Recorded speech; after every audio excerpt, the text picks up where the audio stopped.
I'm Tony. I wear bow ties with ducks on them. I'm a music lover helping to build Wide. We connect people with music. And sometimes we get to go further, introducing innovative artists from around the world to you. So sit back and enjoy making a new music connection, and stick around for the end for an exclusive playlist by the artist, made just for us at Wide. Never stop jam.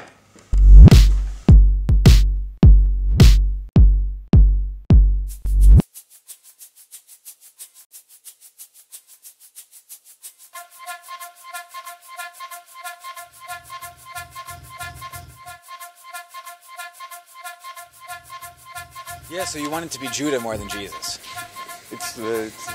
I didn't want to offend people because of his name that I didn't even choose. Are people more offended by Judah or Jesus, though? Because Judah isn't a very popular character. Yeah, exactly. That's why you can take his name and nobody cares. Yeah, nobody cares. That's true. If you're taking the name Jesus, you're going to have to assume to be quite happy. But how did you start making music? I mean, when was your moment when you said, "Shit, I can make music"? Well, there was a guitar in my house. I don't even know. I mean, I don't remember ever seeing anybody playing guitar, but there was one, and there was a library. I started taking books, partitions, musical, to try and understand more how it worked. All the records that I liked, and when I understood, the little dots means where you're supposed to place your fingers. And I started playing. Oh, that's easy, because it was like Lou Reed songs. Yeah. The easiest songs to play. That's true. Lou Reed's got an interesting style, but it is very similar. There's a lot of Lou Reed.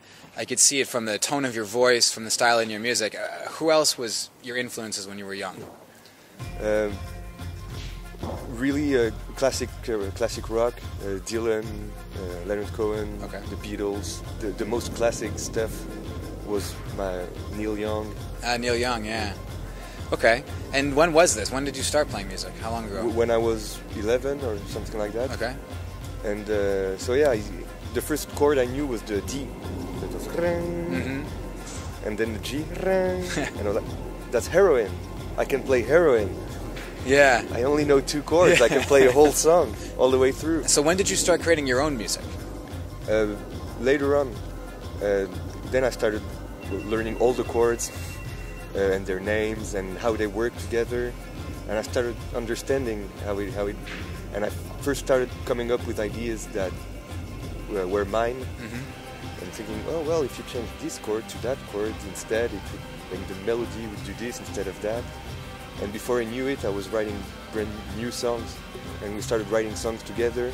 And so we had to come up with lyrics, and we found it was fun, especially in English. It's a different language than the one we speak, so it was like a different world.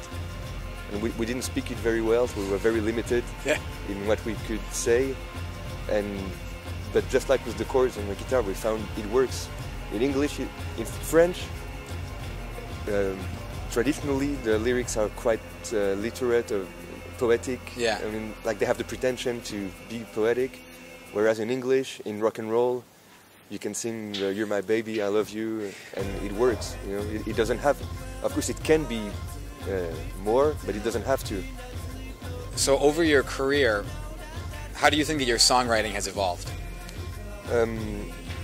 Well, one of the most important things that happened fairly recently was like an epiphany. I realized I have to really, not just for the lyrics, for the music as well, go deep within myself and break free of every influence I've ever had. Yeah. Because that's the only way I'm gonna make something original, even if it's uncomfortable or for me. That's what I have to do. Otherwise, I'm gonna do something that somebody else might be doing at the same moment and maybe better. So I think that's. Well, what do you think? What is the primary characteristic that's inside of you that you put in your music now? I don't know. Yeah. I just go with it and to the end, and never, like, when I first started writing songs with my friend Philip. I don't know. We would listen to Nick Cave, for instance, and think, yeah, this is great. Let's write a song that tells the story of a murder, just like he does. And so, it was like it was fun to do, but it was not artistically interesting for anybody else besides our friends who would say, "Oh, you tried to do a Nick Cave song? Yeah, that's fun." But, yeah, it's funny, it's clever. And then who's listening to this album? Who are the people who are enjoying this album? What kind of musical styles do they have?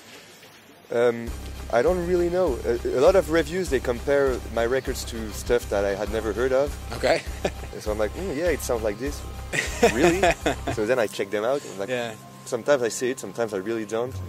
Also now there are all these websites, well, just like yours, with sure. music, and the algorithms say if you like this, you might like that, because people who listen to this, they also listen to that. And again, I discover stuff that I didn't know about because people who listen to my record listen to these other bands. Yeah, cool. Using your audience as a form of discovery. Exactly. That's a very cool thing. Now, describe the music. Go into depth a little bit about the style of the music. I mean, are you when you're creating this, are you attempting to capture a certain feeling, a certain genre, or are you letting it kind of flow and trying to label it afterwards? Yeah, labeling it is very hard, actually. I mean, it's very easy for when I listen to anything else, but when it's my own music, I can't. So yes, I go more for a feeling, a mood, than a genre, because it's I don't know, it's more natural. Like today, I feel like this, so I want music that feels like this, and I do it, and then it's like, oh, yeah. Yeah, it works good. Okay. And what about you personally? When you're listening to music in your free time, when you're walking around, what do you listen to? Everything. I really, the older I get, the more I love everything. I used to, when I was a teenager, I was a bit snobbish. I was an indie kid. Oh yeah, hipster. But maybe before the hipsters, an indie kid. That term didn't exist. Well, in the French language, it didn't exist anyway. Okay. But yes, that's what I was. Yeah. And yes, I was very snobbish. And I look back on it now. I wouldn't say I regret it. It doesn't really matter. But right. I used to hate things passionately. Yeah. And now I've really lost the passion for hating. Yeah. I can love things passionately, but if I listen to something and I don't like it, I'm like, I don't like it. And I listen to it analytically, I don't like this and I don't like that. If they had changed this and that, it could have been a good song. You know what I mean? You're analyzing now. Yeah. Well, like I said, the record just arrived on vinyl. It sounds awesome. I was on holiday. I came back. My record was out of the factory. I was so glad. I put it on the turntable. I mean, it sounds good on CD, but on vinyl, I don't know. It sounds different. Yeah, sure. Even though it was all recorded digitally, it shouldn't sound better on an analog medium. But it doesn't make sense. It feels better. You put it down and you see that's your music that's playing. Yeah, exactly. It's etched. Yeah. On a physical object. That's awesome. That's awesome. Capitale de l'Europe.